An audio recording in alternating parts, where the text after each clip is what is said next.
Adam Taxin here with Rabbi Avi Rubenfeld of Torah in 5 fame, and also he runs Chabad of Chesterfield, which is a little bit west of St. Louis. And we're talking about the big sellout Obama and the Democrats, and to a large extent the Republicans, just made to Iran this week. And I've just heard from people, oh no, we're all going to die. What can we do? You know, someone else has to go do something. I can't post enough times on Facebook that how outraged I am. Yet it's not working. But I think we want to talk practically about what, I guess we're being specific to Jewish people here, what Jews can do in the face of these scary times. Rabbi. First of all, those are great questions. And I do think that before we even answer the question, it is important to note and point out the validity of the need to turn to Torah whenever we are in a situation that requires a choice to be made, or, in this case, a worrisome activity, something that leads us to worry. It is not really that we are sheep without a shepherd. We really do have God's direction within the Torah. And although you may say, and many do, oh, this is an ancient book, but it's divine. And since God wrote it, it applies, or wrote it through Moses, clearly, but it applies to all time. And the blueprint of the Torah is really, or I should say the Torah portion is the blueprint for the Jewish people. And I would even tweak what you said respectfully and say that it actually applies to all people. I believe the weekly Torah portion is a guide to every single human being and how they should live their life.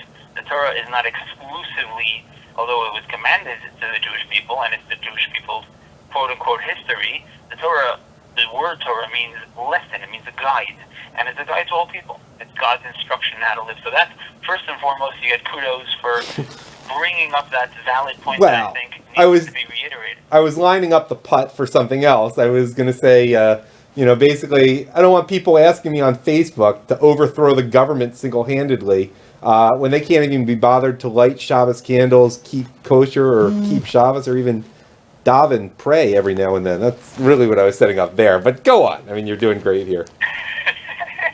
So, sorry to disappoint you there, but you didn't. I'm just trying to give you a cue. Let's actually get to that point, because that's where we were headed. The important idea to understand is that the Torah does give us guidelines in how to react to things. So first and foremost, even if there's worrisome activities going on in the world, we need to know two things. First and foremost, that nothing happens by accident. And if we are experiencing something that upsets us, that disturbs us, and rightfully so, it should upset us, it should disturb us, it should be worrisome, we should not lose faith, and we should not throw our hands up in despair and say, what can we do? We can't do anything. On the contrary, every single action that we do, and especially if it's in reaction to something of such world cataclysmic, terrible events, it has even more effect, because as we know, a mitzvah is compared to light, bringing godliness into the world. And where do you think light is appreciated the most? In a room full of light, or in a dark room where everything looks bleak and everything is worrisome? That is where the light is even more powerful and more appreciated.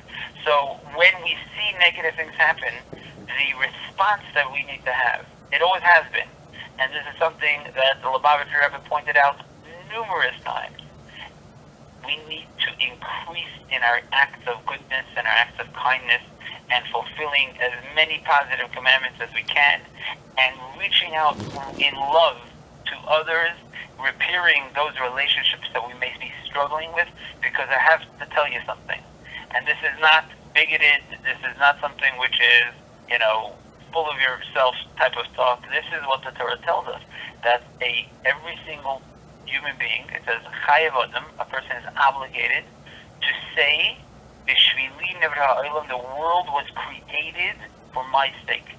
You know what that means? It's not saying you have to be the most important, you're such a pig-headed, snobby, self-important person. It means that you need to recognize that you are the most important player in your life. and you have to own up. You have to take responsibility.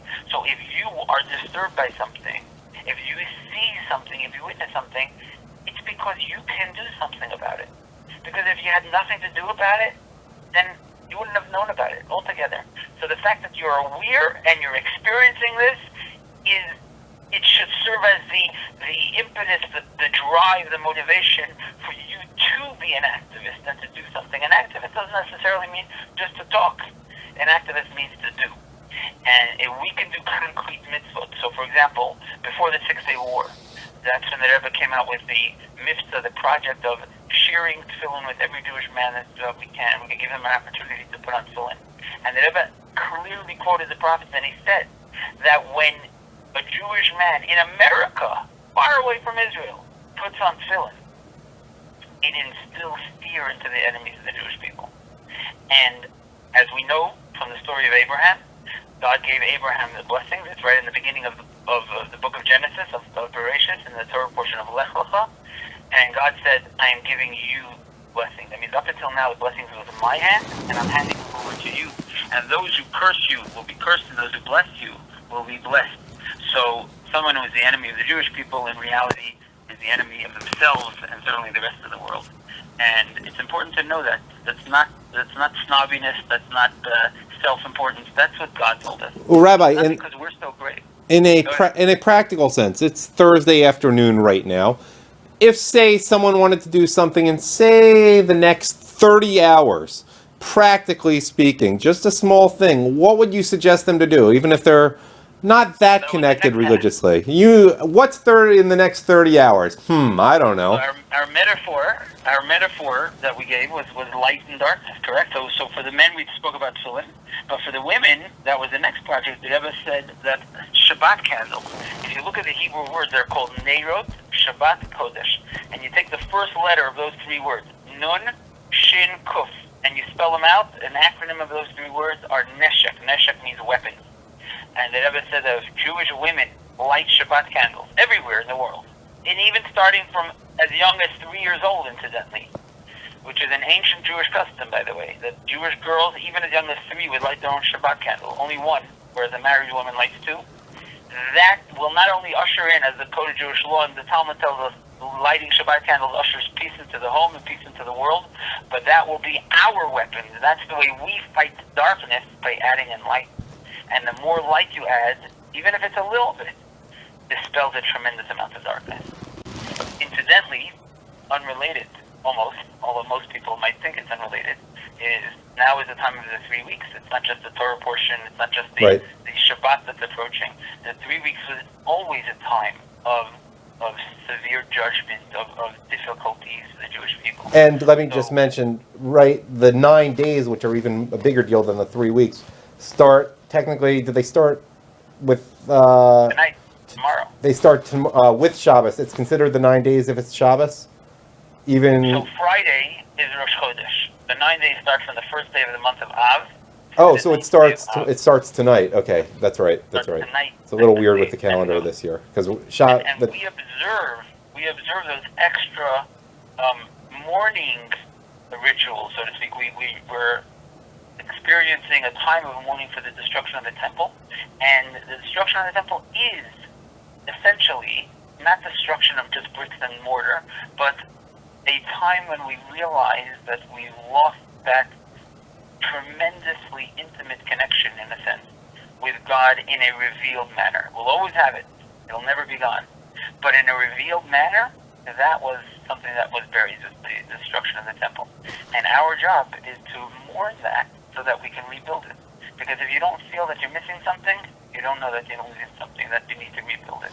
But if you recognize that we are missing something, and that this is a time which is a hard time for the Jewish people historically, we'll take this as the impetus to turn it around and to make these bitter days into very, very sweet days, into joyous days, as the Talmud promises that when Mashiach comes and the destruction of the temple, which is what we're mourning, will be annulled, because the third temple will be rebuilt. And then these days will be transformed from days of mourning to days of joy and celebration as a holiday. And Rabbi, 2 more things. One, I'm just wondering if you can connect this to, it's nowhere near the season we're in right now, the story of Purim, the book of Esther, and how the Jews repented when being faced with annihilation there. And also, if you could just talk about after that, just give a little pitch for your Torah in 5 to people who may still be listening at this point and saying, I like this rabbi. He really connects with me.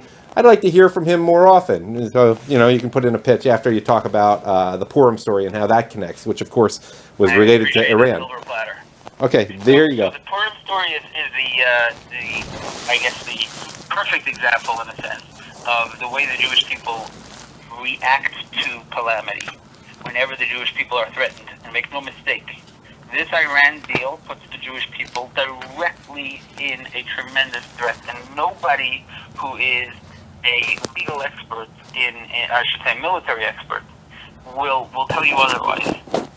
Even the president himself admitted that this will bring the ability for Iran to finance their terror, which they surely have done and are unrepentant about, to do more of, no question. And because of that, we need to recognize that the way the Jewish people always react to calamity is to recognize that this is a message from God, and we need to strengthen our connection to God. And as you mentioned, the connection that a Jew has with God is not just philosophical, it's not theoretical, it's practical. We do things. We fulfill what God asks us to do, and that brings God into the world. And that makes this world more godly, and that brings that relationship up a notch, and that brings more protection and more good and more blessing, not only for the Jewish people, but for all people, even those who don't realize that their blessings come to the Jewish people. And finally, if you could just talk about your Torah in 5, which is twice a day for people who like hearing from you and learn a lot from you. So I will invite each and every one, and anybody who would like to actually can join us. You can send me an email or rabbiavi@gmail.com, or you can text 314-258-3401, and we will add you to the daily reminder list. And we have 2 classes via telephone that are free. Everybody can join all over the world, wherever you like. One is at 12:20 Central Time, which means 1:20 Eastern Time, or Pacific Time, it would be 10:20 in the morning. And that is 5 minutes. It's smack in the middle of the day. It's meant to infuse your day with a little bit of Jewish law and a little bit of Jewish inspiration. How to act and why to act, essentially. And the evening class actually was requested by the afternoon class, and we have a 15-20 minute Chumash and Rashi. That means to say we read the Torah portion of the week from the 5 books of Moses with Rashi, with a Hasidic insight, with the meaning of what it is. It's not just history, but what does it mean to you and me today? How do I dissect the blueprint for my life today, for this week? And we do that in either 15 or 20 minutes, or sometimes even shorter. And we always try to derive a lesson in how it should inspire our life to be a better lived life. And that's at 8:30 p.m. Central Time, or 9:30 Eastern Time, or 6:30 Pacific Time. Let's not forget about the mountain time. Rabbi Brook will get upset with me if in Montana, if we don't mention mountain time. 7:30 mountain time. I figure the guys who have mountain time are so used to doing the math. They're always left out, those poor guys.